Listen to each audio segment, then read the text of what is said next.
After doing my last 10 horror sequels that I think are superior to the original, you guys spoke up and said you wanted to see more of these. So I thought, why not do 10 horror remakes that are superior to the original? I'm sure this won't piss anyone off.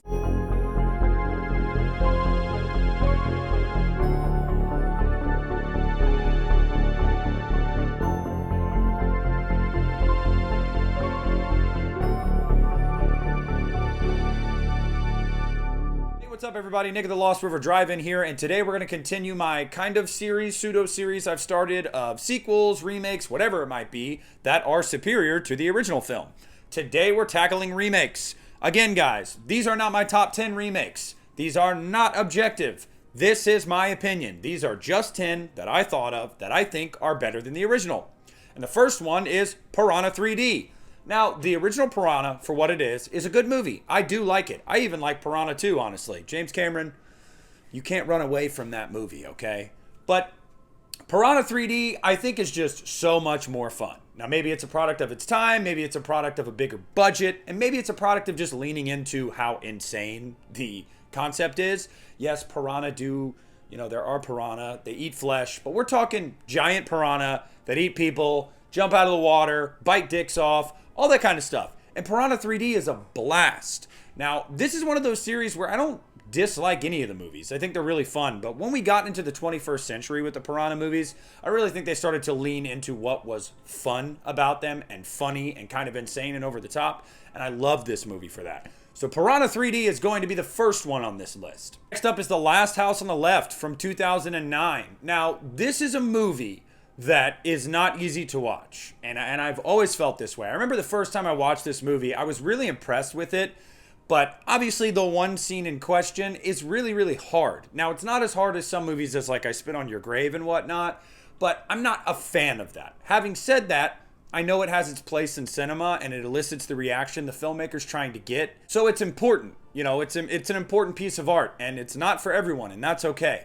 But I really, really, really love this remake. I think that it's casted well. I think it's super well acted. I love the second half of the movie when these terrible people get their comeuppance. I think that it is just brilliant.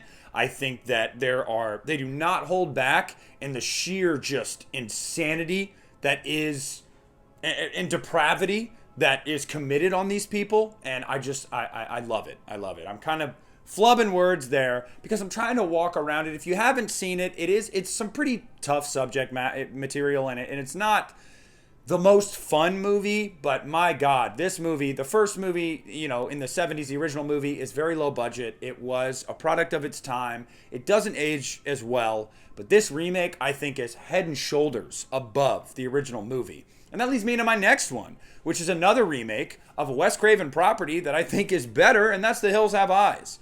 I remember the first time I watched The Hills Have Eyes remake, and I was just genuinely so impressed with it. And again, just like Last House on the Left, there's a very uncomfortable scene and situation in this movie, but it fits this movie, and it fits the subject matter here, just like The Last House on the Left. But this movie is so gorgeously shot. It's gross. It's well casted. It's well acted. The setting is awesome, very isolated, very claustrophobic type feeling. It is really just, again, like Last House on the Left, I think head and shoulders above that original movie. Now, part of that for both of these movies is because the original movies are so old and they don't age as well. There's movies like Halloween that age well, I think, with time, because although they were lower budget, whether it was the filmmaker themselves or the actual equipment they had, the Steadicam, for example, for Halloween 1978, it ages a lot better. And I think that there's nothing wrong with those original movies, but I just think that these are the kinds of properties that are begging for a reimagining and a reinterpretation. And I think that The Hills Have Eyes is a much better film than the original film. Now, one that is not controversial at all, and some people don't even know it's a remake, is John Carpenter's The Thing. Now, obviously, this is a remake of the original film, The Thing from Another World, but everybody always regards John Carpenter's The Thing as The Thing, but it's not the first one. It is a remake. It's a retelling of that story, and it is so much better. I mean, again, product of its time, the original movie. It's definitely more cheesy and goofy, and it does not age as well, though I don't think it's a bad movie. I do have a soft spot for The Thing from Another World, believe it or not. But John Carpenter's The Thing is probably the greatest remake ever. Like, period.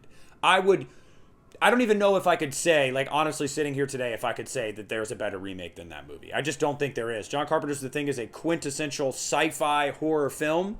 It was cutting edge with its technology. Obviously, Kurt Russell, it's the role that I think of when I think of him. It is the role. I think that the setting, the acting, again, the makeup effects, the prosthetics, there's just so much about it. And the wondering of who is the Thing, who has it invaded. All of that makes this movie what it is. It is masterfully directed and written and acted, casted, you name it. This movie's got it. John Carpenter's The Thing is the greatest horror remake. Next up is going to be the Crazies. Now, the original movie, I have only seen one time. I wasn't big on the original movie. I don't know, again, if it was product of its time thing. I just don't know. I want to say that sometimes about some movies, and I know that to be fact for me. And then sometimes I feel like a movie just didn't really work for me. And I don't think the original movie really worked all that well for me. But I love this remake. This remake is awesome. So many times we get these zombie movies or these infection movies, and we think we know what we're getting. We think we've seen it all. No, the Crazies is so much different than what I had seen up to that point. You know, zombies that are smart enough to run and use weapons and mess with you and toy with you. And I thought that was so cool. I love the somber ending. Like, I love it because I totally believe, one, that's what the government would do if there was, you know, an outbreak like that. And two, it's not realistic for it to just be contained and go away.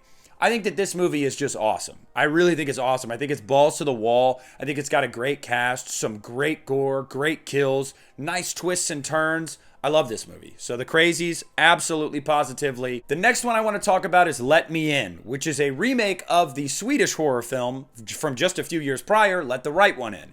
Now, I want to say first off, if you have not seen Let the Right One In, please watch it. It is a very, very good movie.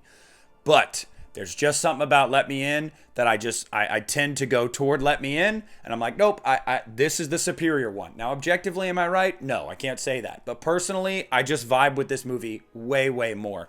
I really like Chloe Grace Moretz in this movie, and I really love the relationship there between the two kids. It's like, it's so pure and natural, but there's obviously the fact that, oh, she's a vampire and needs to feed on people. And I just feel so bad for the little boy. He's so lonely and he finds this companionship and he really loves this girl and will do anything for her. And I think that aside from all the vampire shit, that story right there, the core of this movie is so strong that I didn't even need the vampire stuff. Like, I was totally cool with, like, all right, that's the story. I'm rolling with it because that's the emotional connection here. That is what you're going to care about. But even with all of that, there's some great vampire moments in this movie. There's some really nice suspense. There's some great gore. Honestly, and it looks beautiful. I mean, I think that this movie is just chef's kiss, but you can't go wrong with either one. But if I'm going to pick one, I'm going to pick Let Me In. Next up on the list is one that I get shit for all the time because people say, it's not a remake, it's an adaptation. Derp-a-derp-a-der. You know and I know that all these websites are going to categorize this as a remake, even though it's a two-parter and even though it is a novel adaptation. You know they're going to call it that. Now, again, I'll just say really quick, Evil Dead 2013 is not on here because it's not a remake, period. But whatever, that's a conversation for another day. But this one is seen in the eye of in the eye of everyone as a remake, and that is It. But I'm going with It Chapter 1 and Chapter 2 because I think both are better than the 90s miniseries. Now, before y'all throw tomatoes at me, let me just say, no, I would not take Skarsgard over Tim Curry. Tim Curry infected my childhood, scared the crap out of me. I'm not scared of clowns. I was scared of that clown, okay? I was. That movie is just in my DNA. It's in my bones. I'm never going to forget about that movie. But It Chapter 1 and Chapter 2, I think, are just like so much better films. Like, way more coherent, well acted. It is so much more faithful to the novel. Yeah, I mean, come on. Like, come on. I don't even think it compares. I think, although the first half of the miniseries, I really do like The Losers Club, and I think that's the strongest part of that adaptation, I obviously think that part 2 is way better than the second half of the miniseries. Say what you will about chapter 2, it's still better than the second half of that miniseries, because that is just that's not good. But I think overall, just even if you took chapter 1 or chapter 2 versus the miniseries, or just both combined, I think it just poops on it. I think it is absolutely better. And I will take no comments at this time. Now, I obviously couldn't have a list of remakes that are better than the original film if I did not have 1986's The Fly. Obviously, it's a Cronenberg masterpiece. Jeff Goldblum. This is an essential movie for a horror fan. And it is absolutely better than the original, I think, in every respect. Whether we're talking acting, writing, effects, just body horror, you name it, this movie's got it. I remember when I watched this movie for the first time, and I was a kid, and I was disgusted by some of the stuff that I was watching. I could not believe what I was watching, and I couldn't believe it came out in the 80s. Now, nowadays, as an adult, knowing David Cronenberg's work, you're like, oh, well, yeah, that's a Cronenberg movie. Those are his staples. But at the time, you're like, what the hell is this? This is disgusting. And honestly, that's like the best thing about this movie. There's so much about this movie that's memorable. There's so much about this movie that I just think makes it as good as it is. I named a few of the things. It is what it is, guys. I don't even have to say any more about The Fly. If you have not seen The Fly from 1986, are you a horror fan? It is one of the best remakes of all time.